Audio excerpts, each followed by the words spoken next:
All praises to Yahweh Bahashim, Yahweh Shai, Bahashim Rakah Kodash. Double honors to the apostles at Great Millstone, GMS, and all the Akim out there doing the work in truth and sincerity. To the confusion of faces across the world, the one in hidden places, in the prisons, Shalom, Shalom. Today's message, it's about this place we call Babylon, Mystery Babylon. And I'm going to prophesy against Mystery Babylon. Okay? So I'm going to start in Isaiah, the 47th chapter. And I'm going to go down to maybe the 3rd chapter, 4th chapter. It says here, "Come down and sit in the dust, O virgin daughter of Babylon.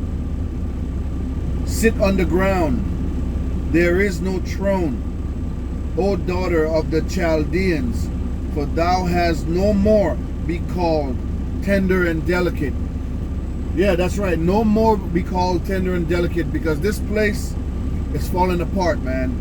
This land of the free, the home of the braves, is falling apart. Okay? So you guys gonna sit down in the ground. You guys gonna sit on the floor. Poverty's gonna hit you, famine, pestilence, all of those things are gonna hit you, right? So you're not gonna be called delicate and tender anymore, because you spoil all the different nations with the wine of your philosophies, right? So it says, verse 2, "Take the millstone and grind meal, uncover thy locks, make bare the leg, uncover the thigh, and pass over the rivers." Okay, so basically that's like a metaphor for when, back in the days, if a woman showed her legs or her thighs, that was a bad thing, because only a husband supposed to see her thighs and her leg. It was not customary for another man to look at another man's wife's legs or thighs. Okay, that was something that was special for one man and one man only. Okay, so it says here in verse 3, "Thy nakedness shall be uncovered, yea, shame shall be seen." Right now, the shame of this place, the land of the free, the home of the brave, they're being shamed with the lies and deception and all kinds of stealing and unjust laws and stuff.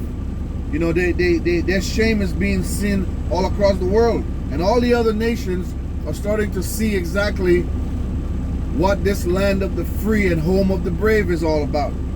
It says here, "I will take vengeance, and I will not meet thee as a man."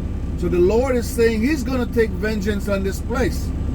He's going to take vengeance, and He's not going to meet this place like the time when He came 2,000 years ago, where He died on the cross and He came in flesh. He's not going to be like that. He's going to come back the way he is all the time, which is He's going to be like an angelic body. Basically, He's going to be the Son of God. He's going to be a God. I mean, He is a God. Okay, and His name is Yahweh Shai. Okay, so it says here, "Sit thou silent and get into the darkness, O daughter of the Chaldeans." So if you go into history and you find out about the Chaldeans, they'd be considered as the Edom, and they are Mount Seir, or also Esau. That's who they would be considered. So, no matter where the people go, their name don't change. Your people before you are a place. Like for instance, Israel, they're people before they're a place. If everybody who was supposed to be part of Israel, which are the children of God, if they flee into another country, do they still remain Israelites? Yes, because you are the seed of your father. It doesn't change. Okay, so no matter how far you go, you're still an Israelite. You don't have to be born in the land for you to be called an Israelite, because it's about a lineage, it's about a bloodline. Okay, so it says here, "For thou shalt For thou shalt no more be called the Lady of Kingdoms. And we all know that America is the big boss. They're the big one on the block, you know. They're the one that control everything in the whole world. Okay, their policies dictate what people do and what people don't do. Okay, and if you don't follow their way or their theology, they're gonna put a hook and a crook on you. Okay, they're gonna either kill you and get rid of you and put somebody in there that's gonna do their bidding. All right. So, I want to go back to verse 4. It says here, as for our Redeemer, the Lord of hosts is his name, Yahweh, the Holy One of Israel. Okay? The Holy One of Israel. So, in verse 3 it says here, I will not meet thee as a man. Okay?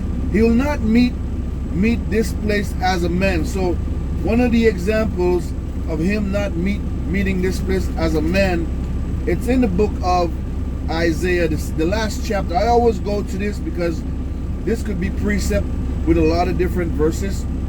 So it says here, for behold, the Lord will come.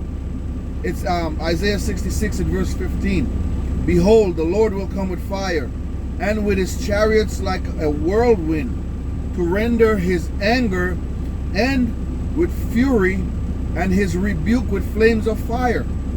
For by fire and by his sword will the Lord plead with all flesh. That word plead means judge. And the slain of the Lord shall be many. So you see, the Lord is going to come back to slay a lot of people. Okay? Like I said, he's not coming back like a man. No bullets and no super weapons can do nothing to him or the host of angels that he's got coming. Okay? So people better be afraid. They better be very terrified, man. Okay? So I'm going to go to Isaiah, the 49th chapter, and starting at verse 1. It says here, listen, O isles, unto me, and hearken ye people from far. The Lord had called me from the womb. Okay? From the bowels of my mother had he made mention of my name. And he had made my mouth like a sharp sword. In the shadow of his hands had he hid me, and made me a polished shaft. In his quiver had he hid me. Okay? And he said unto me, thou art my servant, O Israel, in whom I am glorified. So the Most High God is glorified in his servant Israel. We are the servants of the Most High God, Yahweh Bahashim, Yahweh Shai, Bahashim Rakak Kodash. Okay? So let's go again here into verse 7. Isaiah 49 and verse 7. It says, thus saith the Lord, the Redeemer of Israel, and the Holy One, and his Holy One. To him whom man despiseth, to him whom the nation abhorreth. To a servant of rulers, kings shall see and arise. Princes also shall worship, because the Lord that is faithful, and the Holy One of Israel, and he shall choose thee. Okay? He shall choose us, the servants of God. Okay? Thus saith the Lord. That's verse 8. Thus saith the Lord, in an acceptable time have I heard thee, and in the day of salvation have I helped thee, and I will preserve thee and give thee for a covenant of the people, to establish the earth, to cause to inherit the desolate heritages. Okay, because our heritage was taken away from us. We become like a no people. We didn't have a name to ourselves for a long while. We forgot who we are. Okay? It was wiped away from us. Okay? It says here in verse 9, that thou mayest say to the prisoner, go forth. To them that are in darkness, show yourself. Okay?